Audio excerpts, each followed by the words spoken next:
الحمد لله نحمده ونستعينه ونؤمن به ونتوكل عليه ونعوذ بالله من شرور أنفسنا ومن سيئات أعمالنا من يهده الله فلا مضل له ومن يضلله فلا هادي له وأشهد أن لا إله إلا الله وحده لا شريك له وأشهد أن محمدا عبده ورسوله اللهم صل على محمد وعلى آل محمد كما صليت على إبراهيم وعلى آل إبراهيم اللهم بارك على محمد وعلى آل محمد كما باركت على إبراهيم وعلى آل إبراهيم إنك حميد مجيد أما بعد فإن خير الحديث كتاب الله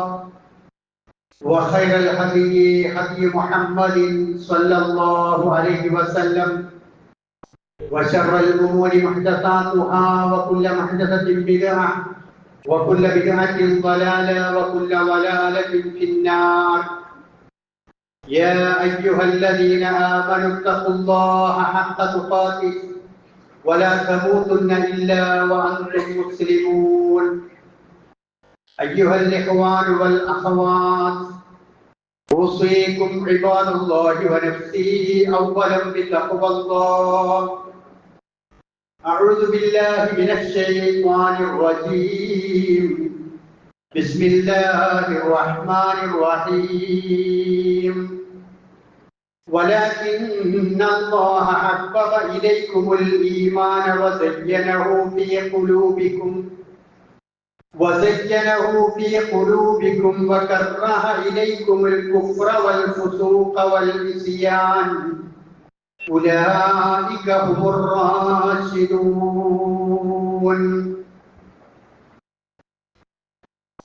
ബഹുമാന്യരായ സത്യവിശ്വാസികളെ, വിശ്വാസിനികളെ, ഐഹിക ജീവിതത്തിന്റെ ലക്ഷ്യമായി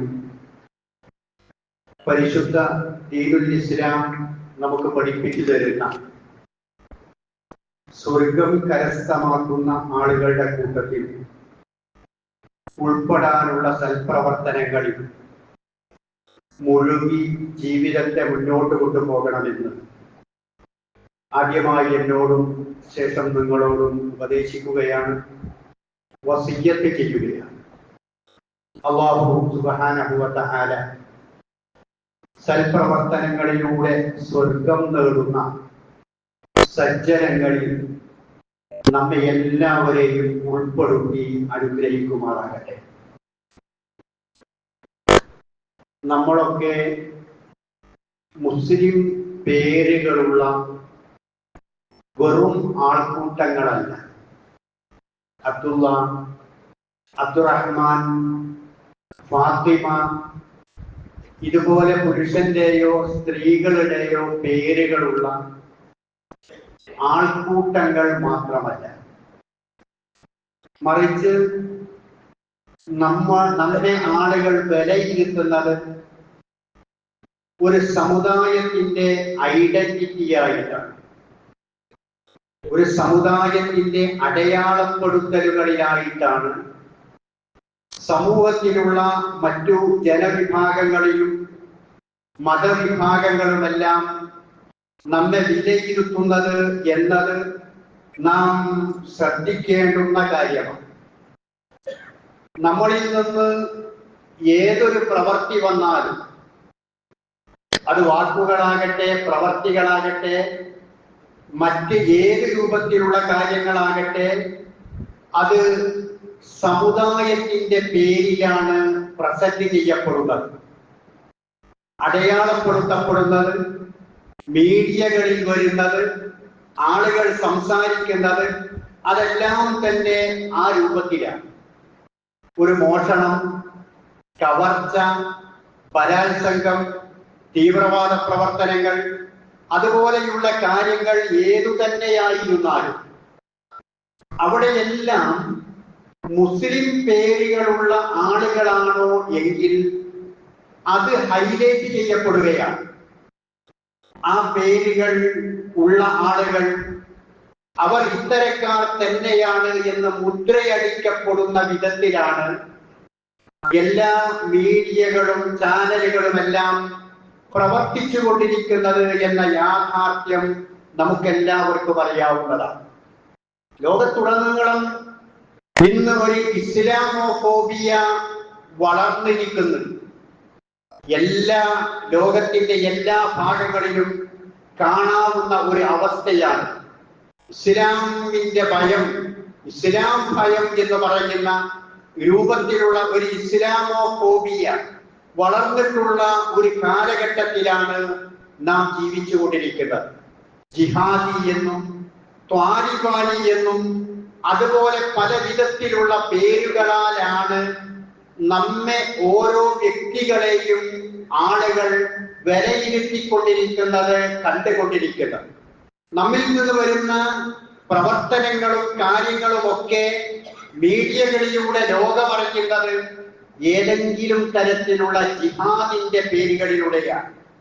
ലാൻഡ് ജിഹാദ്, ലവ് ജിഹാദ്, അവസാനം വന്നിട്ടുള്ളത് IAS ജിഹാദ്, അഥവാ ഇന്നത്തെ അത്തരത്തിലുള്ള ഉന്നത ശ്രേണികളിലുള്ള മേഖലകളിൽ പോലും മുസ്ലിം പേരുകളുള്ള ആളുകൾ എത്തിപ്പെട്ടുകൊണ്ടിരിക്കുന്നുണ്ട് എന്നതുകൊണ്ട് IAS ജിഹാദ് എന്നുപോലും പറഞ്ഞുകൊണ്ട് അത്തരത്തിൽ അരികുവൽക്കരിക്കുകയോ ഇസ്ലാമോഫോബിയ വളർത്തുകയോ ചെയ്യുന്ന ഒരു കാലഘട്ടത്തിലാണ് നാം ജീവിക്കുന്നത് എന്നത് പ്രത്യേകം നാം ഓർക്കേണ്ടതാണ്. എന്തിനാണ് നാം ഇത് ഓർക്കുന്നത് എന്ന് വെച്ചാൽ, നമ്മൾ ഒരു വ്യക്തിയല്ല എന്ന് പറയാൻ വേണ്ടിയിട്ടാണ്. വേറെ ഏതെങ്കിലും ആളുകൾ വല്ലതും ചെയ്താൽ അതൊരു വ്യക്തിയായിട്ടാണ് അറിയപ്പെടുന്നത്. ഇപ്പോ കുറച്ച് മാസങ്ങൾക്ക് മുമ്പ് നമ്മുടെ ആലപ്പുഴ കണ്ണൂർ എക്സ്പ്രസിൽ കോഴിക്കോട് എലത്തൂര് വെച്ചുകൊണ്ട് ഒരു തീപിടുത്തം ഉണ്ടായി. അതിന്റെ പിന്നിൽ ആരോ പറഞ്ഞതിന്റെ പേരിൽ ഒരു രേഖാചിത്രം ഉണ്ടാക്കാം. ആ രേഖാചിത്രത്തിൽ ഒരു തൊപ്പി ഉണ്ടായിരുന്നു, ഒരു തലപ്പാവുണ്ടായിരുന്നു. പിന്നെ അത് വാചാലമാവുകയാണ്. ചാനലുകൾ അന്തിച്ചർച്ചകളും അതുപോലെയായിക്കൊണ്ട് ഒരുപാട് ചർച്ചകൾ നടത്തുകയാണ്. അതിന്റെ പിന്നിലാരാണ്, സഹായിച്ചതാരാണ്, രക്ഷിച്ചതാരാണ്, ഉത്തരേന്ത്യയിലുള്ള ആളാണ്, അങ്ങനെയൊക്കെ പറഞ്ഞുകൊണ്ടുള്ള ചർച്ചകൾ ഒരുപാട് നടന്നു. പക്ഷേ അയാൾ കുറ്റവാളിയല്ല, നിരപരാധിയാണ് എന്ന് പിന്നീട് തെളിയിക്കപ്പെട്ടു. അത് ഈ പറഞ്ഞ മാധ്യമങ്ങളിലൊന്നും വരികയുമില്ല. എന്നാൽ അതേ ട്രെയിനിൽ തന്നെ കണ്ണൂരിൽ വെച്ചുകൊണ്ടൊരു തീപിടുത്തമുണ്ടായി. അല്പ ദിവസങ്ങൾ കഴിഞ്ഞപ്പോൾ അന്വേഷണമുണ്ടായി. ഇതിന്റെ തുടർച്ചയാണ് എന്നും ഈ തീവ്രവാദ പ്രവർത്തനങ്ങൾ ഇവിടെ തുടരുകയാണ് എന്നും അവിടെ മറ്റു പല രാജ്യങ്ങളിൽ നിന്നുള്ള സഹായത്തോടു കൂടിയുള്ള തീവ്രവാദ പ്രവർത്തനങ്ങളാണ് എന്നും. അപ്പൊ അന്വേഷിച്ചപ്പോൾ അതൊരു മുസ്ലിം പേരുള്ള ആളല്ല. അന്വേഷിച്ചു കണ്ടെത്തി ആളെ കിട്ടി. അപ്പോ അയാളെ കുറിച്ച് പറഞ്ഞത് അതൊരു യാചകനായിരുന്നു. അന്ന് യാചന കിട്ടാത്തതിന്റെ പേരിൽ വിഭ്രാന്തി പൂണ്ടിട്ട് അയാൾ ചെയ്ത പ്രവൃത്തിയാണ്. അതോടുകൂടി കഴിഞ്ഞു, അന്വേഷണം കഴിഞ്ഞു. പിന്നീട് അതിന്റെ ആ കേസ് ഫയൽ ക്ലോസ് ചെയ്യുകയാണ്. മറ്റേതാണെങ്കിലോ അത് ആവർത്തിക്കുകയാണ്. ഇങ്ങനത്തെ ഒരു സാഹചര്യമാണ് ഇവിടെ ഉള്ളത്. ഇത് ഇല്ലാതെയാക്കാൻ നമുക്ക് കഴിയില്ല. പക്ഷേ അവിടെ നമുക്ക് ചെയ്യാൻ കഴിയുന്ന കാര്യമുണ്ട്. അതാണ് ഞാൻ സംസാരിക്കാൻ ഉദ്ദേശിക്കുന്നത്. ഇങ്ങനെയുള്ള ഒരു സാഹചര്യമാണ് നമ്മുടെ രാജ്യത്ത് മാത്രമല്ല ലോകത്തുടനീളം നിലനിൽക്കുന്നത് എന്ന് മനസ്സിലാക്കിക്കൊണ്ട് അതിൽ നിന്ന് സുരക്ഷിതരാവാൻ ഞാനും അഥവാ നമ്മളും ഓരോ സഹോദരനും സഹോദരിയും ഈ സമുദായവും സുരക്ഷിതമാകുവാൻ വേണ്ടി എന്താണ് വേണ്ടത് എന്നതാണ്. അതിന് നമ്മുടെ കർമ്മ സാക്ഷ്യമാണ് വേണ്ടത്, നമ്മുടെ ജീവിത സാക്ഷ്യമാണ് വേണ്ടത്. നാം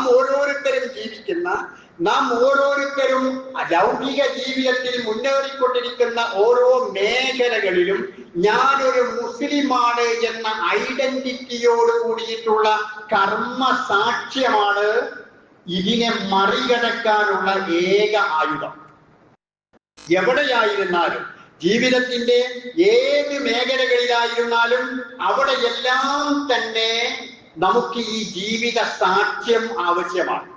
നമ്മൾ പലരുമായി ഇടപഴകുന്നവരാണ്. പ്രത്യേകിച്ച് തെക്കൻ ജില്ലകളിൽ മുസ്ലിങ്ങളോടൊപ്പം ക്രൈസ്തവരുണ്ട്, അതുപോലെ മറ്റാളുകളുണ്ട്, എല്ലാ ആളുകളുമുണ്ട്. ഇടപഴകി ജീവിക്കുന്നവരാണ്, അങ്ങനെ തന്നെ ജീവിക്കേണ്ടവരുമാണ്. പക്ഷേ അവർ കണ്ടുമുട്ടുന്ന നമ്മെ, അവർ കണ്ടുമുട്ടുന്ന ഒരു കച്ചവടക്കാരനെ, അവർ കണ്ടുമുട്ടുന്ന ഒരു അധ്യാപകനെ, അവർ കണ്ടുമുട്ടുന്ന ഒരു തൊഴിലാളിയെ, അവർ കണ്ടുമുട്ടുന്ന ഒരു മുസ്ലിമായ മറ്റ് മേഖലകളിൽ പ്രവർത്തിക്കുന്ന ആളെ മറ്റുള്ളവരിൽ നിന്ന് വ്യതിരിക്തരായി അനുഭവപ്പെടാൻ അവർക്ക് കഴിയണം. ഞാൻ നാടോടുമ്പോൾ നടുവയോടുക എന്നുള്ളത് നമ്മുടെ ശീലമല്ല, ഒരു മുസ്ലിമിന്റെ ശീലമല്ല, ഒരു മുസ്ലിമിന്റെ സ്വഭാവമല്ല. ചേരയെത്തുന്ന നാട്ടിൽ ചെന്നാൽ ചേരയുടെ നടുക്കണ്ടെത്തുക എന്ന ശൈലി പണ്ട് കാലത്ത് ആളുകൾ പറഞ്ഞു കേട്ടിട്ടുണ്ട്. അതൊരു മുസ്ലിമിന്റെ സ്വഭാവമല്ല. മറിച്ച് തെറ്റുകളായിരുന്നാലും കുറ്റങ്ങളായിരുന്നാലും അനീതികളായിരുന്നാലും നിറഞ്ഞു നിൽക്കുന്ന ഒരു കാലഘട്ടത്തിലും കല്ലെറിയുന്ന ആൾക്കും കനി നൽകുക എന്ന ഒരു മരത്തിന്റെ ധർമ്മം. കല്ലെറിയുന്നവനും കനിയാണ് ഒരു മരം നൽകിക്കൊണ്ടിരിക്കുന്നത്. ഇതുപോലെ ഉള്ളവനാണ് എന്ന് ഖുർആൻ പറഞ്ഞ അടിവേരുറച്ചിട്ടുള്ള ഒരു വടവൃക്ഷത്തെ പോലെയാണ് അവൻ എന്ന ആ ജീവിത സാക്ഷ്യം നമ്മുടെ ജീവിതത്തിലൂടെ വ്യതിരിക്തമായി കാണുക എന്നതാണ് ഈ പറഞ്ഞ ഇസ്ലാമോഫോബിയക്കുള്ള മറുമരുന്ന് എന്നത് നമ്മൾ മനസ്സിലാക്കേണ്ടതുണ്ട്. ഇവനാണ് ഒരു യഥാർത്ഥ കച്ചവടക്കാരൻ. ഈ മുസ്ലിം കച്ചവടക്കാരൻ ഒരു യഥാർത്ഥ സത്യസന്ധതയുള്ള കച്ചവടക്കാരനാണ്. ഈ മുസ്ലിം ജോലിക്കാരൻ ഒരു യഥാർത്ഥ ജോലിക്കാരനാണ്. അവൻ ആളുണ്ടായാലും ഇല്ലെങ്കിലും അവന്റെ ജോലി ചെയ്യും. ഈ മുസ്ലിം മുതലാളി അവൻ നമ്മൾ അന്വേഷിക്കുന്ന ഇവിടെ ഉണ്ടാവേണ്ട ഒരു മുതലാളിയാണ്. അങ്ങനെ ഓരോ രംഗത്തും അതുണ്ടാകണം. നമ്മെ പറയിപ്പിക്കുന്നതോ നമ്മുടെ പേരിൽ തെറ്റിദ്ധാരണകൾ ഉണ്ടാകാൻ സാധ്യതയുള്ളതോ ആയ മേഖലകളിൽ നിന്നെല്ലാം നമ്മൾ ഒഴിഞ്ഞു നിൽക്കണം. ഉദാഹരണമായിക്കൊണ്ട് നമ്മുടെ കയ്യിൽ ചിലപ്പോൾ നമുക്ക് ചില്ലറ ആവശ്യമായി വരും. കടകളിലൊക്കെ നമ്മൾ ചില്ലറ ചോദിച്ചു, ഒരു 500 രൂപ നോട്ടിന് ചില്ലറ ചോദിച്ചു. പക്ഷേ തൊട്ടടുത്ത ഒരു മദ്യശാലയുണ്ട്. ആ മദ്യശാലയിൽ ഇഷ്ടംപോലെ കാശുണ്ടാകും, പോയാൽ ചില്ലറ കിട്ടും. എന്നാൽ ചില്ലറ അവിടുന്ന് കിട്ടും എന്ന് വിചാരിച്ചു പോലും ആ മദ്യഷാപ്പിലേക്ക് ചില്ലറക്ക് വേണ്ടി കയറുന്നത്. കാരണം അതൊരു തെറ്റിദ്ധാരണ ഉണ്ടാക്കുന്ന കാര്യമാണ്. അവൻ മദ്യപിച്ചിട്ടില്ല, മദ്യപിക്കാത്തവനാണ്. എന്നിരുന്നാലും ആ ബൈചാൻസിൽ ചിലപ്പോ ആരെങ്കിലും ഒന്ന് കണ്ടാൽ അവൻ അവിടെ നിന്ന് ഇറങ്ങി വരുന്നത് ഞാൻ കണ്ടിട്ടുണ്ട് എന്ന രൂപത്തിൽ പ്രതികരിക്കാം. ആളുകൾക്ക് അങ്ങനെ തെറ്റിദ്ധരിക്കാം. അതിന് പോലും ഇടവരുത്തരുത്. സാമ്പത്തികമായ ചൂഷണം, ആ ചൂഷണത്തിന്റെ മാർഗത്തിൽ ഉദാഹരണമായി ഇസ്ലാം മുഖ്യമായിക്കൊണ്ട് ഇജ്മാആയിക്കൊണ്ട് പറയുന്ന ഒരു കാര്യമാണ് ലോട്ടറി നിഷിദ്ധമാണ്, ഹറാമാണ് എന്ന് പറയുന്ന കാര്യം. ആ ലോട്ടറി നിഷിദ്ധമാണ്, ഹറാമാണ് എന്ന് പറയുന്നുവെങ്കിലും നമ്മുടെ നാട്ടിലൊക്കെ ഒരുപാട് ആളുകൾ അങ്ങനെ കച്ചവടം നടത്തുന്ന ആളുകളുണ്ട്. അവരുടെ അടുത്തേക്ക് പോലും ഒരു മുസ്ലിം പോകരുത്. കാരണം അവനെ തെറ്റിദ്ധരിക്കാൻ ഇടവരും. അങ്ങനെ പോയിട്ടുണ്ടെങ്കിൽ അവനെ വിലയിരുത്തപ്പെടും. എല്ലാവരും ഒരുപോലെ തന്നെയാണ്, ഇവിടെ മതങ്ങളുടെയോ ജാതികളുടെയോ വ്യത്യാസം കാണുന്നില്ല എന്ന് ആ ലോട്ടറിയുമായി ചുറ്റിപ്പറ്റി നടക്കുന്ന ആളുകളെ കുറിച്ച് തെറ്റിദ്ധരിക്കപ്പെടും. അപ്പോ നമുക്ക് നമ്മുടേതായ ഒരു ഐഡന്റിറ്റി ഉണ്ടാകാം. ലോകത്ത് 800 കോടി മനുഷ്യരുണ്ട്. ഇപ്പോ 800 കോടി മനുഷ്യരും വ്യത്യസ്തരാണ്. അവരുടെ വിരൽ തുമ്പിലൂടെ അവർ വ്യത്യസ്തരാണ്. കഴിഞ്ഞുപോയ ഒരാൾക്കും അതുപോലെയുള്ള ഒരു വിരൽ തുമ്പില്ല, വരാനുള്ളവർക്കുമില്ല, ഇന്ന് ജീവിച്ചിരിക്കുന്ന 800 കോടി ആളുകൾക്കുമില്ല. ഓരോരുത്തരും ഓരോരുത്തരിൽ നിന്ന് വ്യത്യസ്തമാണ്. ഇന്ന് നമ്മൾ ഗൾഫിലൊക്കെ പോകുന്ന സമയത്ത് എയർപോർട്ടുകളിൽ വെച്ചുകൊണ്ട് പമ്പിംഗ് പ്രഷറുമല്ല നോക്കുന്നത്, നമ്മുടെ കണ്ണാണ് നോക്കുന്നത്. ആ കണ്ണും വ്യത്യസ്തമാണ്. കണ്ണിന്റെ കൃഷ്ണമണി 800 കോടി മനുഷ്യരുടെയും വ്യത്യസ്തമാണ്. കഴിഞ്ഞു പോയവരുടെയും വ്യത്യസ്തമാണ്, ഇനി വരാനിരിക്കുന്നവരുടെയും വ്യത്യസ്തമായിരിക്കും. ഇതുപോലെ ഞാനൊരു മുസ്ലിമാണ്. ഈ വ്യത്യസ്തത, ഈ വ്യതിരിക്തത സമൂഹത്തിൽ ആരുണ്ടായിരുന്നാലും എന്തുണ്ടായിരുന്നാലും, എന്ത് മാലിന്യങ്ങൾ, അധാർമികതകൾ, ജീർണതകൾ എല്ലാം ഉണ്ടായിരുന്നാലും ഞാൻ അതിൽ നിന്ന് വ്യത്യസ്തനായിക്കൊണ്ട് ജീവിക്കണം. അങ്ങനെ ജീവിക്കേണ്ടവനാണ് എന്ന് ഞാനും നിങ്ങളും മനസ്സിലാക്കുകയും സമൂഹത്തിൽ അങ്ങനെ ജീവിക്കുകയും ചെയ്താൽ നമ്മുടേതായിട്ടുള്ള ആ ഐഡന്റിറ്റി കാത്തു സൂക്ഷിക്കാൻ നമുക്ക് കഴിയും. അങ്ങനെയുള്ള ഒരാളെ അബൂബക്കർ സിദ്ദീഖ് റളിയല്ലാഹു അൻഹു അബസീനിയയിലേക്ക് ഹിജ്റ പോയ സമയത്ത്, ആദ്യഘട്ടത്തിൽ ഹിജ്റ പോകാൻ വേണ്ടി ശ്രമിച്ച സമയത്ത് അവിടെ വന്നുകൊണ്ട് മുസ്ലിം അല്ലാത്ത ഇബ്നു ദമീന എന്ന് പറയുന്ന ആൾ സിദ്ദീഖുൽ അക്ബർ റളിയല്ലാഹു അൻഹുവിനെ സമീപിച്ചുകൊണ്ട് പറഞ്ഞു, ഇന്ന മിസ്ലക യാ അബൂബക്കർ ലാ യഖ്റുജു വലാ യുഖ്റജു.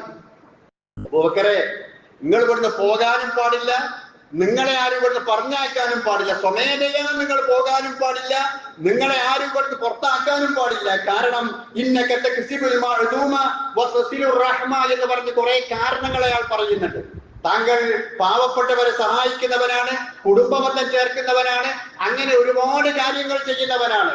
നിന്റെ റബ്ബിനെ, നീ പഠിച്ച, നീ മനസ്സിലാക്കിയ റബ്ബിനെ നീ ഇവിടെ വെച്ചുകൊണ്ട് ആരാധിച്ചോ, ഞങ്ങൾ ആരും തന്നെ തടയില്ല. അങ്ങനെ നമ്മെ കൊണ്ട് പറയിപ്പിക്കാൻ സാധിക്കണം. സമൂഹത്തിലെ ഓരോ വ്യക്തികളെ കൊണ്ട് അങ്ങനെ പറയിപ്പിക്കാൻ നമുക്ക് സാധിക്കണം. ഹിർക്കൽ രാജാവ്, ആ ഹിർക്കൽ രാജാവിന്റെ അടുക്കൽ ചെന്നുകൊണ്ട് അബൂ സുഫിയാൻ, മുസ്ലിങ്ങൾ തീവ്രവാദികളാണ്, അവർ അങ്ങേയറ്റം നാട്ടിൽ നിന്ന് പുറത്താക്കപ്പെടേണ്ട ആളുകളാണ്, അവർക്ക് സംരക്ഷണം നൽകാൻ പാടില്ല എന്നൊക്കെ പറഞ്ഞുകൊണ്ട് അദ്ദേഹത്തിന്റെ മുമ്പിൽ മുസ്ലിങ്ങളുടെ കുറിച്ച് ഇല്ലാക്കഥകൾ പ്രചരിപ്പിച്ചപ്പോ അദ്ദേഹത്തോട് അബൂ സുഫിയാൻ എന്ന് പറഞ്ഞ അന്ന് മുസ്ലിമായിട്ടില്ലാത്ത അദ്ദേഹത്തോട് ആ രാജാവ് ചോദിച്ച ചോദ്യം, മുഹമ്മദ് കുറെ കാലമായല്ലോ നിങ്ങൾക്കിടയിൽ ജീവിക്കാൻ തുടങ്ങിയിട്ട്, ആ മുഹമ്മദ് ഇതുവരെ കളവ് പറഞ്ഞിട്ടുണ്ടോ എന്നാണ് ചോദിച്ചത്. ആ മുഹമ്മദ് ഇതുവരെ കളവ് പറഞ്ഞിട്ടുണ്ടോ? അപ്പോ എതിരാളിയായ ശത്രുവായ മുസ്ലിങ്ങൾക്ക് അഭയം നൽകരുത് എന്ന് പറഞ്ഞ അബൂ സുഫിയാൻ പറഞ്ഞു, ഇല്ല, ഇതുവരെ ആ മുഹമ്മദ് എന്ന് പറയുന്ന വ്യക്തി കളവ് പറഞ്ഞത് ഞാൻ കേട്ടിട്ടില്ല, ഞങ്ങൾക്ക് അങ്ങനെ അനുഭവമില്ല. നോക്കൂ നിങ്ങൾ, ഇങ്ങനെ നമ്മെ കുറിച്ച്, നമ്മുടെ വ്യക്തിത്വത്തെ കുറിച്ച്, നമ്മുടെ പേഴ്സണാലിറ്റിയെ കുറിച്ച് നമ്മിൽപ്പെട്ട ആളുകൾ പരസ്പരവും നമ്മളല്ലാത്ത ആളുകളും പറയാൻ ഇടയാവണം. നമ്മൾ പരസ്പരവും പറയാൻ ഇടയാവണം.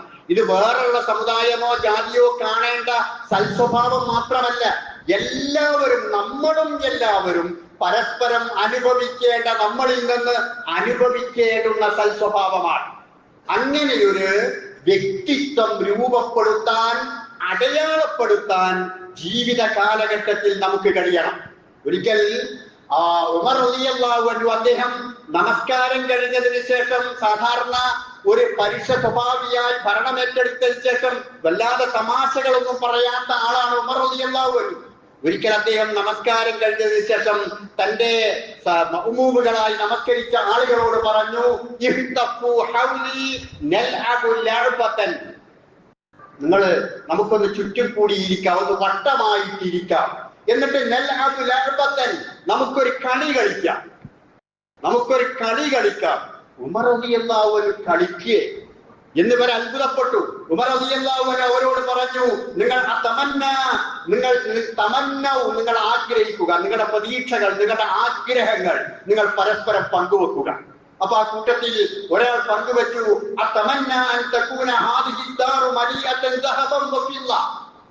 ഞാൻ ഇപ്പൊ ആഗ്രഹിക്കുന്നത് നമ്മൾ ഇരിക്കുന്ന ഈ റൂം മുഴുവനും സ്വർണവും വെള്ളിയുമായി മാറണമെന്നാണ്. അങ്ങനെ മാറിയാൽ നമുക്ക് ഉപയോഗിക്കാൻ വേണ്ടിയിട്ടല്ല, എന്നിട്ട് ഞാൻ ഈ പ്രദേശത്തുള്ള ആളുകൾക്കൊക്കെ അത് വിതരണം ചെയ്യും, എന്നിട്ട് സ്വതക്കയുടെ വമ്പിച്ച പ്രതിഫലവുമായി ഞാൻ അല്ലാഹുവിന്റെ സ്വർഗം നേടും. അതിനുവേണ്ടി ഈ റൂം മുഴുവനും സ്വർണവും വെള്ളിയുമായി മാറാനാണ് ആഗ്രഹിക്കുന്നത്. വേറൊരാൾ എഴുന്നേറ്റെന്ന് പറഞ്ഞു, ഞാൻ ആഗ്രഹിക്കുന്നത് ഈ റൂം മുഴുവനും രത്നവും പവിഴവുമാവണം, സ്വർണത്തേക്കാൾ വില പിടിപ്പുള്ള രത്നവും പവിഴവുമാകണം. എന്നിട്ട് മദീനയിലുള്ള ആളുകൾക്ക് മാത്രമല്ല, മദീനക്ക് പുറത്തുമുള്ള ആളുകൾക്ക് ഇത് വിതരണം ചെയ്തിട്ട് അല്ലാഹുവിന്റെ അടുക്കൽ സ്വർഗം നേടണം. അപ്പൊ അങ്ങനെ ഓരോരുത്തരും അവരുടെ ആഗ്രഹങ്ങൾ പറഞ്ഞു. ഉമർ റളിയല്ലാഹു അൻഹു തന്റെ ആഗ്രഹം പറഞ്ഞു, അതമന്നാ അൻ തകൂന ഹാദിഹി ദാറു മലിഅതൻ റിജാലൻ, ഞാൻ ആഗ്രഹിക്കുന്നത് നിങ്ങൾ ആഗ്രഹിച്ച മാതിരി സ്വർണവും വെള്ളിയും പവിഴവും രത്നവും ഈ റൂം നിറച്ചുണ്ടായി ഒരു സമ്പൽ സമൃദ്ധിയോടുകൂടി കഴിയുന്ന ഒരു മുസ്ലിം സമൂഹമായി മാറുക എന്നതല്ല ഞാൻ ആഗ്രഹിക്കുന്നത്.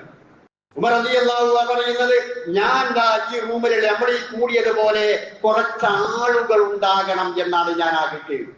കുറച്ച് വിചാരൻ, കുറച്ച് വ്യക്തികൾ ഉണ്ടാകണം. അംസാലു മുആദ് ബിൻ ജബൽ വഅബൂ ഉബൈദത്തുൽ ജറാഹ് വസാലിം മൗലാ അബി ഹുദൈഫ വഅബൂ ഹുദൈഫ, ഏതുപോലെയുള്ള ആളുകൾ? മുആദ് ബിൻ ജബലിനെ പോലെയുള്ള. പ്രവാചകൻ മദീനക്ക് പുറത്തേക്ക് ആദ്യമായി ഗവർണറെ അയച്ചപ്പോൾ ആദ്യമായിട്ട് അയച്ചത് മുആദ് ബിൻ ജബൽ റളിയല്ലാഹു അൻഹുവിനെയാണ്. അത്രയ്ക്ക് വ്യക്തിത്വമുള്ള പവർ മാറ്റുള്ള വ്യക്തിയായിരുന്നു മുആദ് ബിൻ ജബൽ റളിയല്ലാഹു അൻഹു. അദ്ദേഹത്തെയാണ് ആദ്യമായി ഗവർണറായിട്ട് അയച്ചിട്ടുള്ളത്. രണ്ടാമതായി അബൂ ഉബൈദത്തുൽ ജറാഹ് എന്ന് പറഞ്ഞ ആള് പ്രവാചകന്റെ സൈന്യാധിപരാണ്, ധീര യോദ്ധാവാണ്. ബദർ യുദ്ധത്തിൽ പോലും ദ്വന്ദ്വ യുദ്ധത്തിൽ ആദ്യമായി രംഗത്തിറങ്ങിയിട്ടുള്ള ആളാണ്. അതുപോലെയുള്ള ആളുകൾ. അതുപോലെ സാലിം മൗല അബീ ഹുദൈഫ, അബൂ ഹുദൈഫയുടെ അടിമയായ സാലിം. ആ സാലിം ഉമർ റളിയല്ലാഹു അൻഹു കുത്തുകൊണ്ട് കിടന്ന സമയത്ത് അവസാനം ഞങ്ങൾക്ക് രണ്ട് മാതൃകയുണ്ട്. ഖലീഫയെ നിശ്ചയിക്കാതെ പോയ പ്രവാചകന്റെ മാതൃകയുണ്ട്. എനിക്ക് ശേഷം ഉമറിനെ നിങ്ങൾ ഖലീഫയാക്കണം എന്ന് പറഞ്ഞ അബൂബക്കർ സിദ്ദീഖിന്റെ മാതൃകയുണ്ട്. നിങ്ങളുടെ മരണശേഷം ഞങ്ങൾ ആരെ ഖലീഫയാക്കണം എന്ന് ഉമർ റളിയല്ലാഹു അൻഹുവിനോട് ചോദിച്ചപ്പോ ഉമർ റളിയല്ലാഹു അൻഹു പറഞ്ഞ മറുപടിയിൽ ഒന്ന്, സാലിം ജീവിച്ചിരിപ്പുണ്ടായിരുന്നുവെങ്കിൽ ഈ ചോദ്യത്തിന് തന്നെ പ്രസക്തിയില്ല. അത്രയ്ക്ക് വ്യക്തിത്വമുള്ള ആളായിരുന്നു സാലിം മൗല അബൂ ഹുദൈഫ. അബൂ ഹുദൈഫയുടെ അടിമയായ സാലിം റളിയല്ലാഹു അൻഹു അത്രയ്ക്ക് വ്യക്തിത്വമുള്ള ആളുകളായിരുന്നു. അപ്പൊ ഞാനിത് പറഞ്ഞത്, ഉമർ റളിയല്ലാഹു അൻഹു പറഞ്ഞത്, സമ്പൽ സമൃദ്ധിയേക്കാൾ നമുക്ക് ആവശ്യമായിട്ടുള്ളത് നല്ല നല്ല വ്യക്തിത്വങ്ങളെയാണ്. ഞാനൊരു മുസ്ലിമാണെന്ന് പറയുമ്പോ ആ ഇസ്ലാമിയത്തിനെ അടയാളപ്പെടുത്തുന്ന രൂപത്തിലുള്ള മുസ്ലിങ്ങളെ, അപ്പോ ആ രൂപത്തിലുള്ള ആളുകളായി ജീവിക്കാൻ നാം ശ്രമിക്കുകയാണ് വേണ്ടത്. നമുക്കറിയാം, ഇസ്ലാം എന്ന് പറയുന്നത് സംഘടിതമായിട്ടാണ് പല കാര്യങ്ങളും നടക്കുന്നത്. ഇപ്പൊ നമസ്കാരം ജമാഅത്ത് സംഘടിതമായിട്ട് നടക്കുന്നുണ്ട്, നോമ്പ് അങ്ങനെ നടക്കുന്നുണ്ട്, ഹജ്ജ് അങ്ങനെ ചെയ്യുന്നുണ്ട്. അങ്ങനെ പല കാര്യങ്ങളും സംഘടിതമായിട്ടാണ് ചെയ്യുന്നതെങ്കിലും ആ സംഘടിതമായ ഇബാദത്തുകളിൽ പോലും വ്യക്തി നന്നാവണം എന്ന രൂപത്തിലാണ് അതിന്റെ ദിക്റുകളും പ്രാർത്ഥനയും ഒക്കെ. നിങ്ങൾ ശ്രദ്ധിച്ചിട്ടുണ്ടോ? നമസ്കാരത്തിൽ നമ്മൾ ഫാത്തിഹ ഓതിക്കൊണ്ട് നമ്മൾ തുടങ്ങുന്നു, ഇഹ്ദിനസ് സിറാത്തൽ മുസ്തഖീം, പടച്ചോനെ ഞങ്ങൾക്ക് നീ നേർവഴി കാണിച്ചു തരണം. അവിടെ എല്ലാവരെയും ഉദ്ദേശിച്ചുകൊണ്ടാണ്, അവിടെ കൂടിയ എല്ലാവർക്കും ഇഹ്ദിനസ് സിറാത്തൽ മുസ്തഖീം, പടച്ചോനെ നേരായ വഴി ഞങ്ങൾക്ക് കാണിച്ചു തരണം എന്ന് അവിടെ പറയുന്നുണ്ട് സംഘടിത സ്വഭാവത്തോടു കൂടി. എന്നാൽ നമസ്കാരത്തിൽ നമ്മൾ തക്ബീറത്തുൽ ഇഹ്റാം കെട്ടിയിട്ട് നമ്മൾ എന്താ പറഞ്ഞത്? വജ്ജഹ്തു വജ്ഹിയ ലില്ലദീ ഫത്തറ സമാവാതി വൽ അർദ്, അല്ലെങ്കിൽ അല്ലാഹുമ്മ ബാഇദ് ബൈനി വബൈന ഖതായായ, എനിക്ക് പടച്ചോനെ എന്റെ മുഖം ഞാൻ ഇതാ തിരിച്ചിരിക്കുന്നു, അല്ലെങ്കിൽ പടച്ചവനെ എന്റെ തെറ്റുകുറ്റങ്ങളെ നീ മായ്ച്ചു കളയണേ, എന്റെ എന്റെ എന്റെ എന്ന് പറഞ്ഞുകൊണ്ടാണ് ആ നമസ്കാരത്തിൽ നമ്മൾ ദുആഉൽ ഇഫ്തിതാഹിൽ പറയുന്നത്. അതുപോലെ തന്നെ റുകൂഇലും സുജൂദിലും ഒക്കെ നമ്മൾ പറയുന്നത് എന്താ? സുജൂദാണല്ലോ ഏറ്റവും അല്ലാഹുമായി അടുത്ത് വന്നിരിക്കുന്ന ആ സമയം. അഖ്റബുമായ യകൂനുൽ അബ്ദു ഇലല്ലാഹ് വഹുവ ഫി സുജൂദ് എന്ന പ്രവാചകൻ പറഞ്ഞത്. ആ സുജൂദിൽ സുബ്ഹാനക അല്ലാഹുമ്മ റബ്ബനാ വബിഹംദിക അല്ലാഹുമ്മ ഗ്ഫിർ ലീ, എനിക്ക് പുറത്തിരണേ. നമ്മൾ നമ്മുടെ വ്യക്തിയെ നന്നാക്കാൻ വേണ്ടി, വ്യക്തിയെ സംസ്കരിക്കാൻ വേണ്ടിയിട്ടാണ് ആ പ്രാർത്ഥന. സുബ്ഹാനക അല്ലാഹുമ്മ റബ്ബനാ വബിഹംദിക അല്ലാഹുമ്മ ഗ്ഫിർ ലീ. ഇടയിലിരത്തത്തിൽ റബ്ബി ഗ്ഫിർ ലീ വർഹംനി വജ്ബുർനി വഹ്ദിനി വആതിനി വർസുഖ്നി, എനിക്ക് എനിക്ക് എനിക്ക് എനിക്ക് എന്ന് പറഞ്ഞുകൊണ്ടാണ് ആ പ്രാർത്ഥന. എന്താ അർത്ഥമാക്കുന്നത്? ഞാൻ നന്നാവണം, ഞാൻ എന്ന വ്യക്തി നന്നാകണം. സംഘടിതമായിട്ടാണ് നമസ്കരിക്കുന്നത്, അങ്ങനെയുള്ള പ്രാർത്ഥനകൾ ഉണ്ടെങ്കിലും ഞാൻ നന്നാവണം, ഞാൻ എന്ന വ്യക്തി ഉണ്ടാകണം, ഞാൻ എന്ന വ്യക്തിയിൽ മുസ്ലിം ഇസ്ലാമിയത്തുണ്ടാകണം, എന്റെ കർമ്മങ്ങൾ മുഴുവനും അങ്ങനെയാകണം എന്ന. കാരണം അള്ളാഹുവിന്റെ അടുക്കലേക്ക് ചെല്ലുമ്പോ വകുല്ലുഹും ആതീഹി യൗമൽ ഖിയാമത്തി ഫർദാ, പടച്ചോന്റെ അടുത്തേക്ക് ചെല്ലുമ്പോഴും സംഘമായിട്ടല്ല ചെല്ലുന്നത്, സംഘമാണെങ്കിലും ഒറ്റക്കാണ്. കുല്ലുഹും ആതീഹി യൗമൽ ഖിയാമത്തി ഫർദാ, ഒറ്റക്കാണ് അങ്ങോട്ട് ചെല്ലുന്നത്. യൗമ ലാ യൻഫഉ മാലും വലാ ബനൂൻ ഇല്ലാ മൻ അത്തല്ലാഹ ബിഖൽബിൻ സലീം, അവിടെ ധനവും അതുപോലെ തന്നെ മക്കളും ഉപകാരപ്പെടുകയില്ല, ശുദ്ധമായ മനസ്സോടുകൂടി കടന്നു വന്നവൻ ഒഴികെ. ഓരോരുത്തരെയുമാണ് പ്രതിപാദിക്കുന്നത്. അതുകൊണ്ട് ഇവിടെ എല്ലാം സൂചിപ്പിക്കപ്പെടുന്നത് നമ്മൾ ഓരോരുത്തരും നന്നായി തീരണം എന്നതാണ്.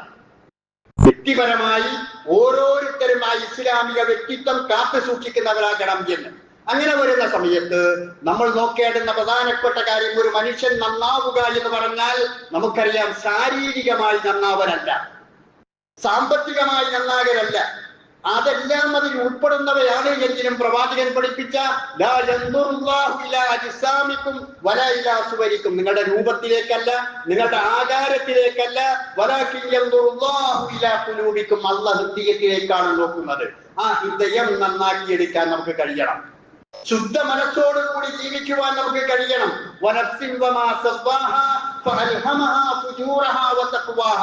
മനസ്സാണ് നന്നാവേണ്ടത്, അതിനെയാണ് ശരിപ്പെടുത്തേണ്ടത്.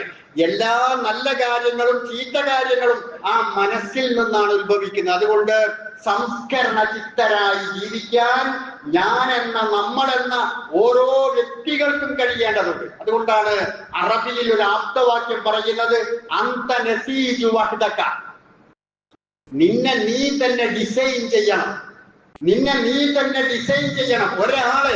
ഒരാളെ കൊണ്ട് സംസാരിച്ചാൽ കേൾപ്പിക്കാൻ കഴിയും, പക്ഷേ അങ്ങനെ ജീവിക്കണോ വേണ്ടേ എന്ന് ആരാ തീരുമാനിക്കുന്നത്? സ്വയം തീരുമാനിക്കണം. ഈ കുത്തുബ പറയാൻ കഴിയും, അത് കേൾക്കാൻ കഴിയും, അതിന്റെ ഉള്ളടക്കം ഗ്രഹിക്കാൻ കഴിയും. പക്ഷെ അത് സാധാരണ കേൾക്കുന്ന മാതിരി ഈ ചെവി കൂടി കേട്ട് മറ്റേ ചെവി കൂടി അങ്ങ് പോകുന്നു. അതല്ലെങ്കിൽ ഓരോ വെള്ളിയാഴ്ചയും നടക്കുന്ന ഒരു ചടങ്ങ് എന്ന് മാത്രം കാണുന്ന ആളുകൾക്ക് ഇതൊരു പ്രയോജനവും ചെയ്യില്ല. മറിച്ച് എന്നെ ഞാനാണ് ഡിസൈൻ ചെയ്യുന്നത്. ആ ഡിസൈൻ ചെയ്യുന്നതിന്റെ ഭാഗമായിട്ടാണ് ഞാൻ വെള്ളിയാഴ്ച പള്ളിയിൽ വരുന്നത്. എന്റെ വിശ്വാസത്തിന്റെ, കർമ്മത്തിന്റെ, ജീവിതത്തിന്റെ ഉപകാരപ്രദമായ കാര്യങ്ങൾ അവിടെ നിന്ന് കേൾക്കുമ്പോൾ അതെന്റെ ജീവിതത്തിൽ പകർത്താൻ എനിക്ക് കഴിയണം. അങ്ങനെ എനിക്ക് തന്നെ പാകപ്പെടുത്തി ഡിസൈൻ ചെയ്തെടുക്കാൻ നമുക്ക് സാധിക്കേണ്ടതുണ്ട് എന്നതാണ്. വ്യത്യസ്ത ചിന്താഗതികളും അതുപോലെയുള്ള ആശയങ്ങളും ഉള്ളവരായിരിക്കും പലരും. അബൂബക്കർ സിദ്ദീഖ് റളിയല്ലാഹു അൻഹു ഉന്നത കുലജാതനാണ് എന്ന് നമുക്കറിയാം, സമ്പന്നനാണ് എന്നറിയാം. സൽമാനുൽ ഫാരിസി റളിയല്ലാഹു അൻഹു സത്യാന്വേഷിയായ ഒരു പേർഷ്യക്കാര ഫാരിസിയാണ് എന്ന് നമുക്കറിയാം. ഇങ്ങനെയുള്ള ഒരുപാട് ആളുകൾ വ്യത്യസ്ത സ്വഭാവക്കാരാണ്. പക്ഷേ അവരെല്ലാം ഒന്നിച്ച ഒരു മേഖല ഖുർആൻ പറയുന്നു, ഫസ്തബിഖുൽ ഖൈറാത്ത്, നന്മകൾ ചെയ്യുന്ന വിഷയത്തിൽ അവർ എല്ലാവരും ഒന്നിച്ചുകൊണ്ടായിരുന്നു മുന്നോട്ട് പോയിരുന്നത് എന്നതാണ്. അതുകൊണ്ട് ഈ ഒരു സ്വഭാവം നമ്മുടെ ജീവിതത്തിൽ ഉണ്ടാകണം. അതിനുവേണ്ടി ഒരു വിശ്വാസിയായ നമ്മളിലൊക്കെ ഉണ്ടാകേണ്ട ഏറ്റവും പ്രധാനപ്പെട്ട ചില കാര്യങ്ങളുണ്ട്. അതിലൊന്ന് എന്ന് പറയുന്നത് അൽ ഈമാനു റാസിഖ്, ഉറച്ച വിശ്വാസം എന്നതാണ്. ഞാൻ എന്താ മുസ്ലിമായൊരു പേരുകൊണ്ടാണോ? എന്റെ വിശ്വാസം എന്താണ്? കലിമത്തു തൗഹീദ് എന്താണ്? ലാ ഇലാഹ ഇല്ലല്ലാഹ് എന്താണ്? അതിൽ അടിയുറച്ചു നിൽക്കുക എന്നത് എന്താണ് എന്ന ആ വിശ്വാസത്തിന്റെ മഹത്വം ആദ്യമായി ഉൾക്കൊള്ളേണ്ടതുണ്ട്. ആദർശം ഒരു പ്രധാനപ്പെട്ട കാര്യമാണ്. ആ ആദർശത്തിൽ ഇപ്പൊ നമ്മൾ ചില ആളുകളെ നമ്മൾ വെറുക്കാറുണ്ട്, ചില ആളുകളെ നമ്മൾ അകറ്റി നിർത്താറുണ്ട്. എന്താണത്? അവരുടെ ശരീരത്തിന്റെ രൂപലാവണ്യത്തിന്റെ കുറവുകൊണ്ടല്ല. അവർ ഒരു പക്ഷേ പ്രതിദാനം ചെയ്യുന്ന ആശയം വർഗീയതയുടേതായിരിക്കും, അല്ലെങ്കിൽ തീവ്രവാദത്തിൻ്റെതായിരിക്കും, അല്ലെങ്കിൽ ദുർനടപ്പിൻ്റെതായിരിക്കും. അങ്ങനെയുള്ള ആശയങ്ങളോ ആദർശങ്ങളോ ഉള്ള ആളുകളെ നമ്മൾ അകറ്റി നിർത്തുകയോ തെരഞ്ഞെടുപ്പുകളിലോ മറ്റോ നമ്മൾ അത്തരത്തിൽ അവരോട് ആ രൂപത്തിലുള്ള കണക്ക് തീർക്കുകയോ ചെയ്യാൻ നമ്മൾ ശ്രമിക്കാറുണ്ട്. എന്തിന്റെ പേരില? അവർ പ്രതിദാനം ചെയ്യുന്ന ആദർശം നല്ലതല്ല. അതുകൊണ്ട് ഒന്നാമത് വേണ്ടത് ആദർശത്തെ പവിത്രമാക്കുക എന്നതാണ്. രണ്ടാമത് വേണ്ടത് നമുക്കൊരു ലക്ഷ്യമുണ്ടാകണം എന്നതാണ്. ജീവിച്ച് മരിക്കണവരെ ജീവിക്കുക എന്ന ലക്ഷ്യമല്ല, കണ്ണടിയുന്നത് വരെ ജീവിക്കുക എന്നതല്ല. മരിക്കുന്നതിന് മുമ്പ് എനിക്കൊരു ലക്ഷ്യമുണ്ട്. ആ ലക്ഷ്യം എന്താ?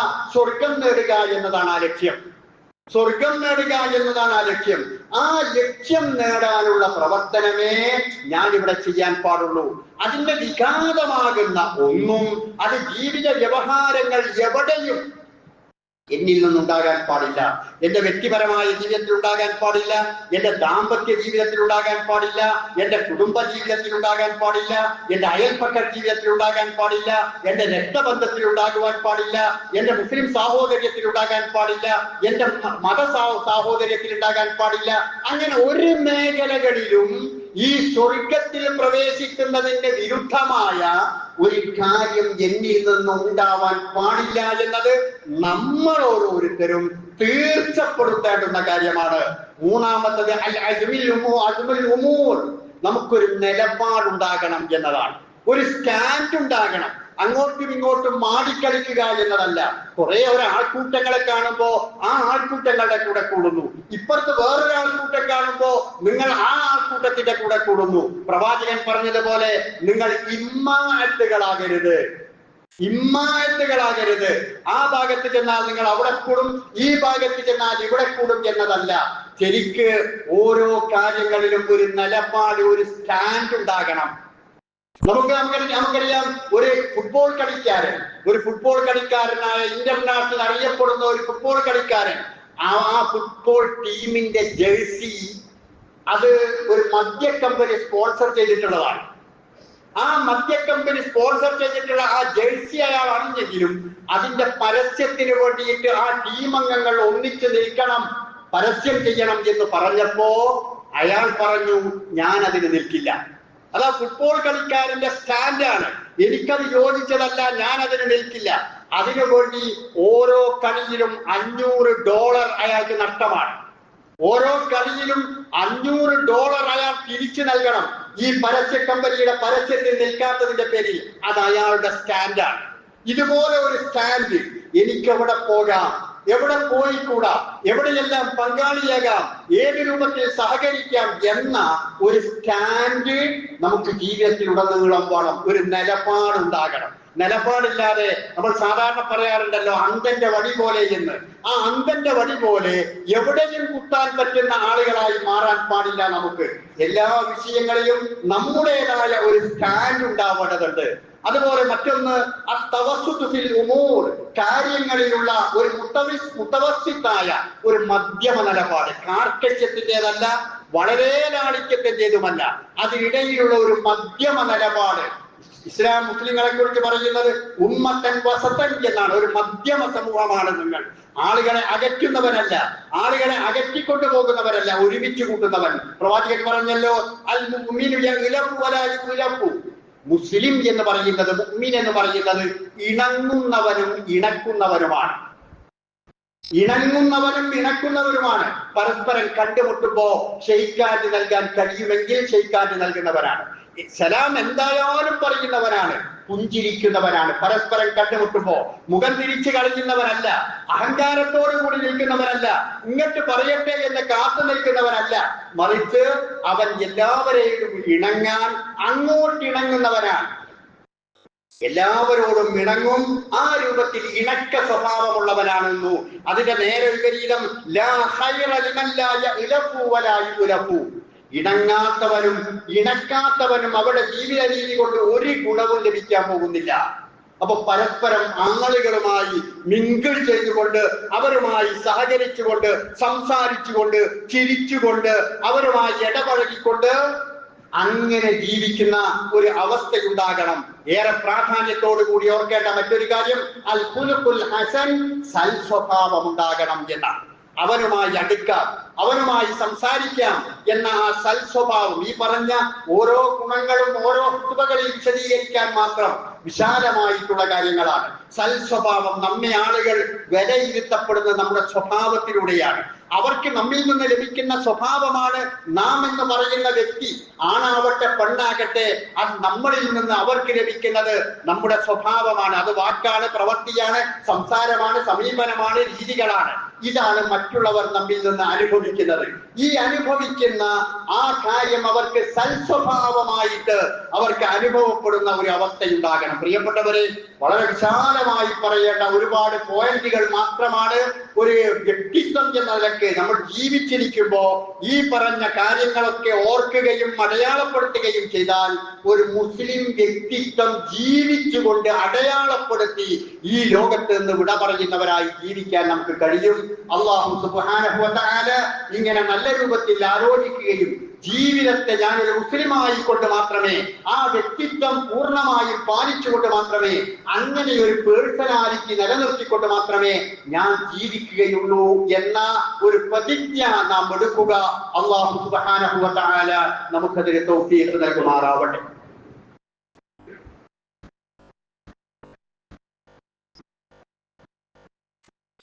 അൽഹംദുലില്ലാ വസല്ലല്ലാഹു അലാ മുഹമ്മദ് സ്വലാത്തൻ തദൂബിഹി ഇലാ യൗമിൽ ഹിസാബ്.